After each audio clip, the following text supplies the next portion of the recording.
Me and my girl were about to Netflix and chill when she asked, "Do you want to see my sister's new hamster?" "Nah, I'm good," I responded before leaning in. She threw the popcorn at my face. "I knew my family was right about you. You're disgusting." Before I could respond, she stormed out the front door and slammed it so hard my dog jumped. Like, what in the bomba clot? I figured maybe she was just hangry or something. So I waited until she was home before door-dashing her wing stop. 30 minutes later, she blocked me on everything.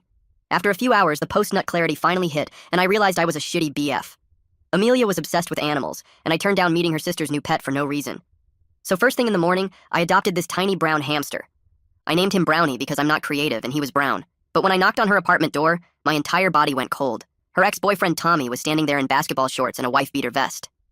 He looked at me, looked at the hamster, and just said, "Sorry, bro," before slamming the door in my face. I stood there like an idiot processing what just happened. Brownie squeaked. Not only did I just lose the love of my life over a rodent, but we were supposed to sign a lease in 2 days, one that we already put down a $30,000 non-refundable deposit for. I was about to literally be homeless in a week. I called my female friend Luciana because she always knew what to do, but the second I told her what happened, she went completely silent. The bad kind of silent. "I can't believe you just did that." "Did what?" It felt like the world was playing some sort of cruel prank on me. Just, "How fast did you say no when she asked about the hamster?" Like straight away, but, "Okay, wow," she responded in this extremely disappointed voice. "You aren't who I thought you were." "All men really are the same," was the last thing she said before hanging up. I tried to text her, but my messages were green instead of blue. 48 hours until I lost 30 grand. But I had an ace up my sleeve. I was still logged into Luciana's Instagram. I used it to check Amelia's profile. Every single story post from the last 24 hours had Tommy in it, at her favorite coffee place, walking her dog, that stupid peace sign pose he always does. But this didn't make sense. If she wanted to dump me, why not just tell me instead of using some weird hamster excuse?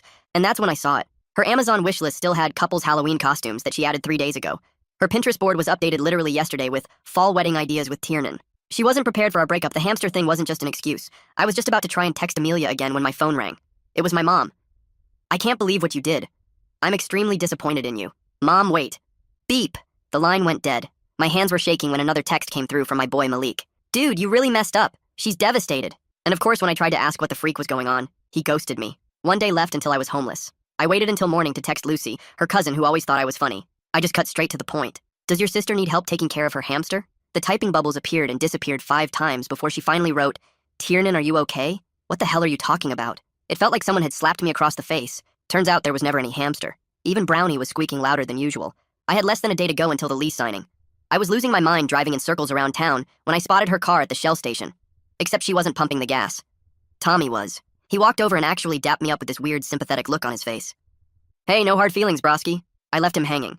"Hard feelings about what exactly?" He laughed, but not in a mean way. More like he felt sorry for me. "Listen, bro, it took me months to figure out their loyalty test system. They have a weird rule where every family member has to ask their partner for one weird favor. Say no once, and you're out forever." I resisted the urge to clock him. "What are you talking about?" "The hamster was your test. I failed mine 2 years ago, but I studied up, came back, said yes to everything. Been back with Amelia for 26 hours now." Brownie was staring at me through his cage like he understood the irony. Tommy patted my shoulder. "Good luck, man. She's already picked out rings with me." I sat in that parking lot for an hour with Brownie judging me. That's when I realized something. Tommy knew exactly how their system worked because he'd studied it, but he'd also just given me the playbook. And if there's one thing I'm good at, it's playing games once I know the rules. What I did next changed everything. I pulled out my phone right there in my car and started Googling like crazy, while Brownie watched me from his little travel cage on the passenger seat. My fingers were shaking as I typed in stuff like family loyalty tests relationships and weird boyfriend tests families do. And honestly, I couldn't believe what I was finding. There were entire Reddit threads about this exact thing, forums with thousands of posts from guys and girls who'd been through similar situations with their partners' families. Some families had rules about always saying yes to favors, others had tests about money or time or priorities, and the more I read, the more my stomach felt sick. I screenshotted everything that seemed relevant, especially posts about how to pass these tests or get second chances, because maybe there was still hope if I could figure out their specific system. After 20 minutes of reading horror stories about people losing their relationships over refusing to cat sit or missing a random cousin's birthday party, I knew I needed insider information. I texted Lucy since she'd always been cool with me and asked if we could grab coffee to talk about something important regarding her family.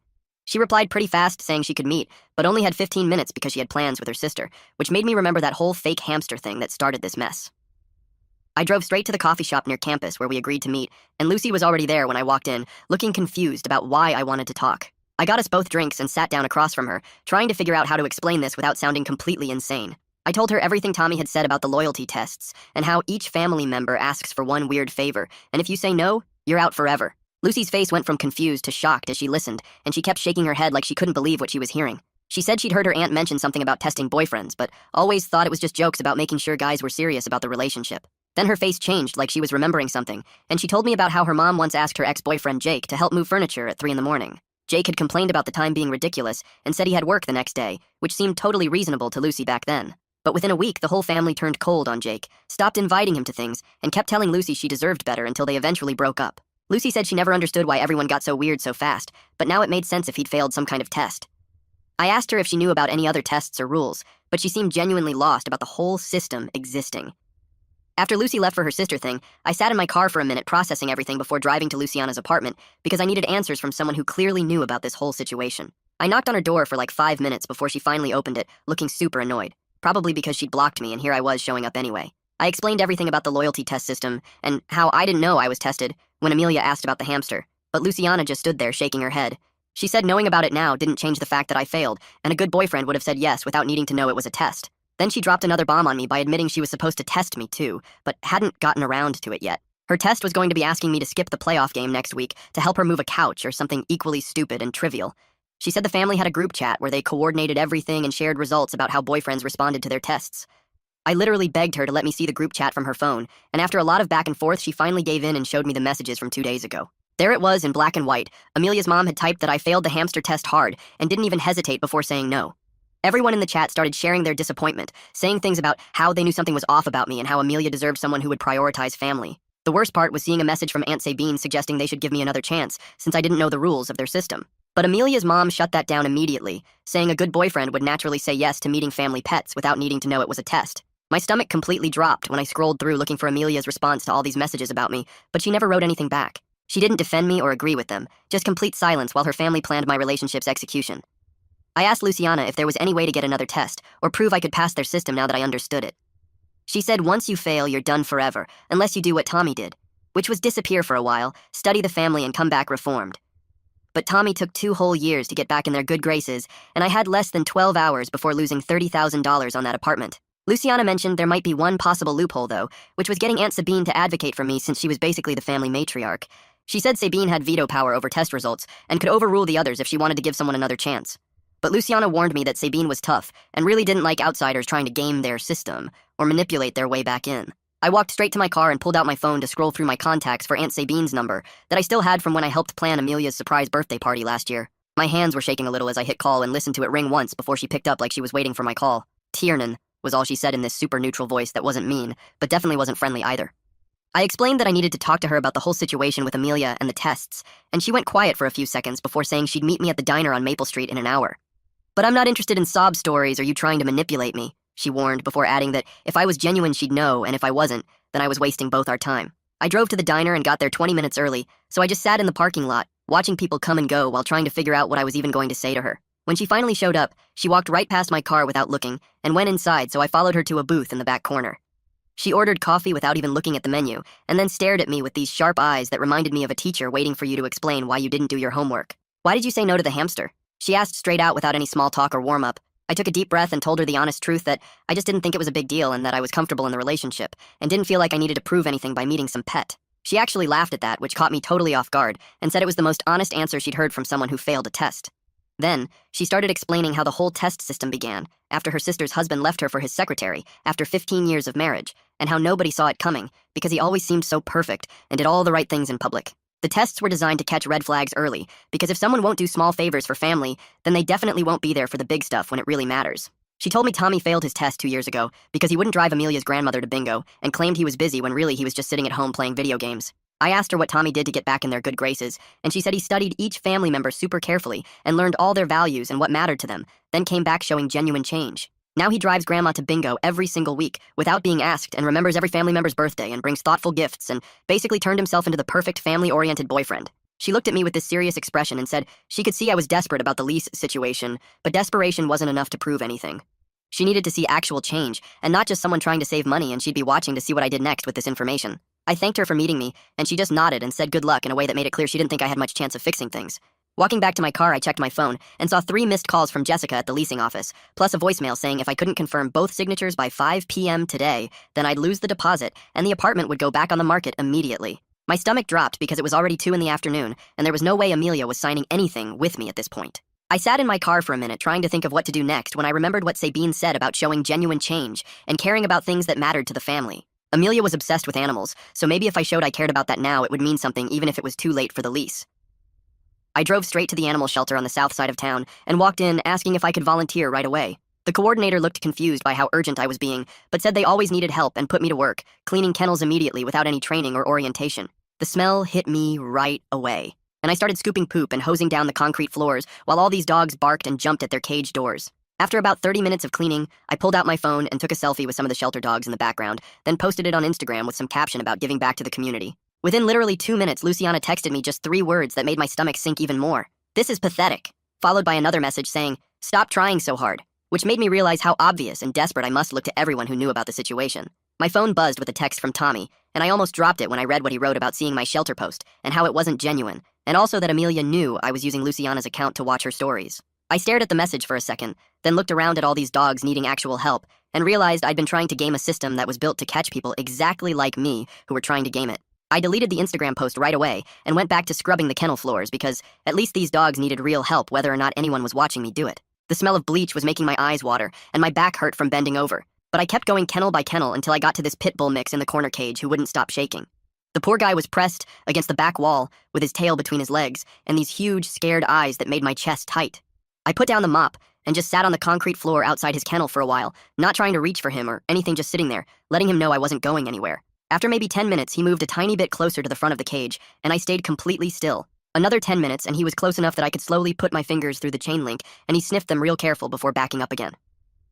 The shelter coordinator walked by and mentioned they needed someone to foster him for a few weeks, while he built up confidence because the shelter was too loud and scary for him. Without even thinking about Amelia, or the tests, or any of that stuff, I said I'd do it even though I was about to crash on Jose's couch, which wasn't exactly ideal for a scared dog. She looked surprised, but started getting the paperwork ready while I pulled out my phone to call Jose. He answered on the 3rd ring, and when I asked if I could bring a foster dog when I stayed with him, he went quiet for a second, then said his landlord didn't allow pets at all, not even visiting ones. My stomach dropped because now I was about to be homeless with a hamster and committed to helping a dog who really needed somewhere safe to stay. Jessica from the leasing office texted me again, saying I had 2 hours left and needed confirmation, or she'd process the forfeiture, and my hands were literally shaking. $30,000 gone because I didn't want to meet a hamster that never even existed in the first place. I knew I had to try something, so I texted Amelia directly saying I knew about the tests. And I knew I failed, and I wasn't asking for another chance, just please sign the lease cancellation so we could get some of the deposit back through the early termination clause. She texted back immediately, and my heart sank when I read there was no early termination clause because I insisted we skip it to save $50 a month on rent. I remembered that conversation perfectly now, and how confident I was that we'd never need it because we were so solid. The pit bull was watching me through the kennel bars, and I felt like the biggest idiot in the world. I called my mom, desperate for any help. Maybe she could take over the lease or find someone else, but she said she couldn't afford it and reminded me she warned me about moving too fast with Amelia in the first place. She kept talking about how I never listen and always rush into things, and I just sat there on the shelter floor feeling everything crash down around me. With 90 minutes left before losing everything, I drove to Amelia's apartment complex, not even sure what I was planning to do. Her car was in the parking lot, and Tommy's truck was there too, and they were loading boxes into her trunk. She was wearing that old college sweatshirt I bought her last Christmas, and Tommy was carrying the lamp we picked out together at Target. They were talking and laughing about something, and she looked happier than she had in weeks. I sat in my car watching them load her stuff and realized she was probably moving in with him already. Tommy grabbed another box, and Amelia held the trunk open, and they moved like they'd been doing this together forever. Brownie was in his travel cage on my passenger seat, making these tiny squeaking sounds, and I wondered what the hell I was going to do with a hamster and potentially a foster dog when I didn't even have a place to live. The clock on my dashboard showed 87 minutes until the deadline, and I knew I had to do something, but watching them together made it clear that ship had sailed. Tommy closed the trunk and put his arm around Amelia's shoulder, and they walked back toward the building, probably to get more boxes. I thought about getting out and talking to them, but what was the point when she'd already moved on, and I was about to lose 30 grand? My phone buzzed with another text from Jessica asking for final confirmation, and I just stared at it knowing I was completely screwed. My fingers were shaking as I grabbed Brownie's travel cage and got out of my car because I couldn't just sit there and lose everything without trying something. I walked across the parking lot toward them, and Amelia saw me coming first, and her whole body went stiff like she was bracing for drama. Tommy turned around holding a box of what looked like kitchen stuff, and I could see my old coffee maker sticking out the top, which made my chest tight. I held up Brownie's cage and asked if she wanted him since I got him thinking about her and trying to fix things after the whole hamster mess. She looked at the little brown hamster running on his wheel, and her face did this weird thing where it got soft for maybe 2 seconds before going hard again. She said she couldn't take Brownie because Tommy was allergic to small animals, which made me want to laugh because that was probably why he failed his test 2 years ago. She told me I should keep him since I made the commitment to adopt him, and that was my responsibility now, not hers. Tommy set down the box and pulled me aside while Amelia went back inside the building, and I could smell his cologne, which was way too strong, like he dumped a whole bottle on himself. He said he felt bad about the deposit situation and offered to loan me $5,000 to help with immediate housing costs, but his eyes kept shifting around like he didn't really want to do it. I looked at him standing there in his stupid basketball shorts and told him no thanks, and asked him straight up if it was worth it spending 2 years studying their family's tests just to get back with someone. His face got tired looking, and he said some days he wasn't sure, but he loved her enough to play by their rules, which sounded like the saddest thing I'd ever heard. I walked back to my car with Brownie squeaking in his cage, and checked my phone to see 71 minutes left until the deadline, which made my stomach drop even more. I sat in the driver's seat and called Jessica to tell her I wouldn't be signing the lease, and to start whatever forfeiture process needed to happen, because I was done fighting this. Jessica surprised me by saying, "Wait, there might be one option. If I could find someone to take over the lease within 24 hours, the complex might approve a transfer with only a $5,000 transfer fee." That was way better than losing $30,000, so I thanked her and immediately started posting everywhere online about the apartment, offering a $1,000 incentive to anyone who could take it over today. Within minutes, my phone was blowing up with 3 responses from people interested in viewing it immediately, which gave me this tiny bit of hope. The first couple showed up 20 minutes later and loved the apartment and had perfect credit, but they wanted to move in next month, which didn't help me at all. The second person was this guy who couldn't afford it alone and kept asking if he could find a roommate later, which Jessica said wouldn't work for the transfer. The third guy gave me weird vibes and kept asking if Amelia would still be around the complex and if she was single now, which made me want to punch him. I was sitting in the leasing office ready to give up when Lucy texted saying her coworker just broke up with her boyfriend and desperately needed a place today. She said the girl had good credit and stable income and could meet us at the leasing office in 20 minutes if that worked. I told Lucy yes, please, and 22 minutes later this woman named Marina walked in with a cashier's check and perfect paperwork ready to sign immediately. Jessica processed the lease transfer right there, and I only lost $6,000 total instead of 30, which hurt, but didn't completely destroy my life. Marina shook my hand and said, "Thanks for the opportunity," and I handed her the keys, feeling like maybe I dodged the biggest bullet of my life.